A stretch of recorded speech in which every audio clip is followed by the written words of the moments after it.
देख रहे हैं खबर प्याली। मैं हूं आपके साथ श्रुति श्रीवास्तव। किसान कानून की वापसी का ऐलान हो चुका है। दिन भर फैसला सही गलत, 3 कानून सही थे या गलत, इसकी सिलेक्टिव बहस भी आपने सुन ली।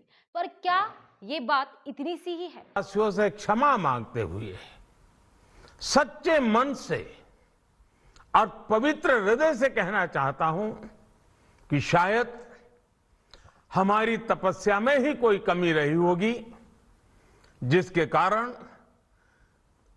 दिए के प्रकाश जैसा सत्य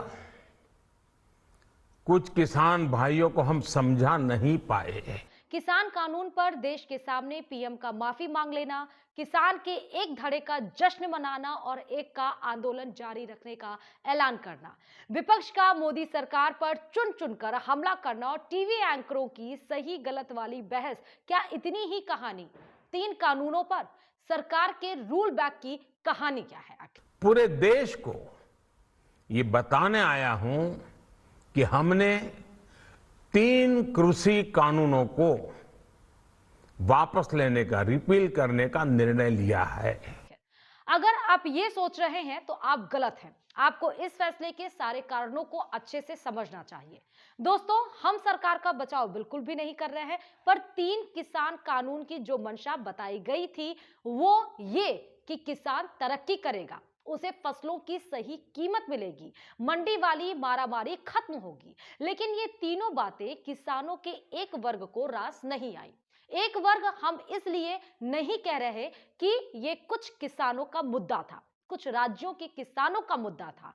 पूरे भारत में किसानों के सहमति और असहमति के भाव नहीं, तो ये लड़ाई, ये फैसला पहले ही सरकार को लेना पड़ता। खैर, तो सरकार के कानून लाने के साथ ही कोहराम मचा। पंजाब से लड़ाई शुरू हुई और दिल्ली के बॉर्डर पर आकर टिक गई।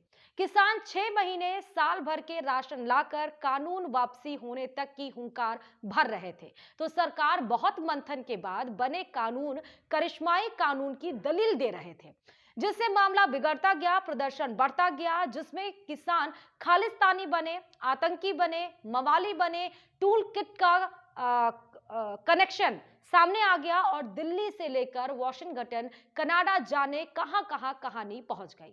लाल किले पर हिंसा हुई, राकेश टिकैत के रोने से दूसरा चरण शुरू हुआ। इस बीच बातचीत का खेल भी चला। 10 दौर की बात किसानों और सरकार के बीच बेनतीजा रही और किसान दिल्ली में टिका रहा। यह कहानी का एक हिस्सा है। इसके बाद इंटरवल यानी 10 महीने का वो गैप सामने था जिसमें किसान बॉर्डर पर टिका रहा। सरकार ने कोई पहल की, हाँ, ये जरूर है कि मोदी जी ने कहा कि किसान एक कॉल दूर पर है, पर दूरी खत्म नहीं हुई। अब यहां से वो कहानी शुरू होती है जो इन 3 कानूनों को वापस लेने का कारण बनाती है। मामला सुप्रीम कोर्ट में था, कानून कोर्ट से सस्पेंड थे, पर किसानों के बॉर्डर पर जमा होने से आर्थिक सामाजिक नुकसान था, जिससे कोर्ट भी मान रही थी।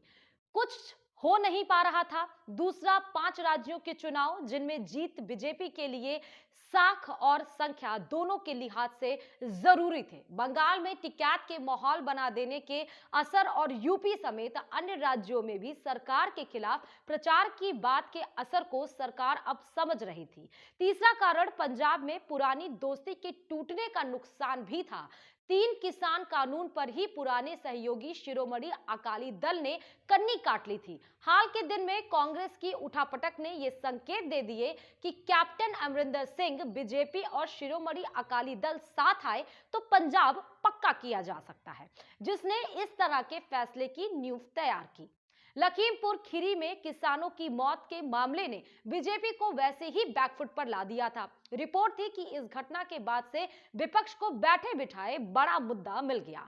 किसान बड़े पैमाने पर नाराज हो गए तो आम लोगों में भी गलत संदेश गया, जिसकी भरपाई के लिए कुछ बड़ा करना जरूरी हो चला था। इसीलिए किसी सरकारी प्रवक्ता ने नहीं, किसी नोटिफिकेशन के जरिए नहीं, बल्कि खुद प्रधानमंत्री नरेंद्र मोदी ने देश के सामने हाथ जोड़कर माफी मांगकर कानूनी वापसी का ऐलान कर दिया।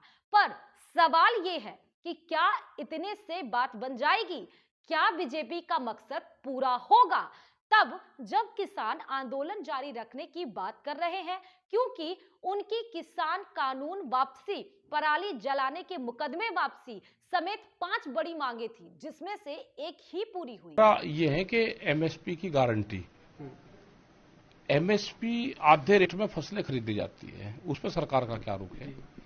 और हमने तो ये कहा कि 2011 में जब मुख्यमंत्री थे नरेंद्र मोदी, उस टाइम पे एक फाइनेंशियल कमेटी बनी थी, उस कमेटी के ये अध्यक्ष थे। उसके इन्होंने एक प्रस्ताव कमेटी का दिया था, उसमें कई मुख्यमंत्री थे, और ये कहा था कि एमएसपी लीगल कानून बनना चाहिए देश में। और वो अपनी ही रिपोर्ट इन्होंने उस टाइम के प्रधानमंत्री मनमोहन सिंह को सौंपी थी। आज अपनी ही रिपोर्ट को ये लागू कर दें, ये हमारा मसला है। वो लोग क्या जवाब देंगे जो इन 3 कानून को गेम चेंजर बता रहे थे? टीवी चैनल्स के एंकर जो दिन रात किसानों को बदनाम कर रहे थे, वो क्या मुंह दिखाएंगे? और एक मजबूत सरकार के तौर पर पहचान रखने वाली मोदी सरकार की साख अब कैसे होगी? बेशक फैसले को चुनाव से जोड़कर देखा जा रहा है, पर जिस आंदोलन को विदेशी मीडिया भारत की इमेज धूमिल करने में इस्तेमाल कर रहा हो, जिस आंदोलन से रोजाना बड़ी आबादी परेशानी में हो, जो आंदोलन देश के अन्नदाताओं की लड़ाई हो, जो देश की किसान का सवाल हो, उसके समाधान का रास्ता और क्या हो सकता था? हाँ, ये जरूर है कि जब यही करना था तो पहले भी किया जा सकता था। किसी और खबर के साथ आपके बीच हाजिर होंगे। देखते रहिए खबर प्याली।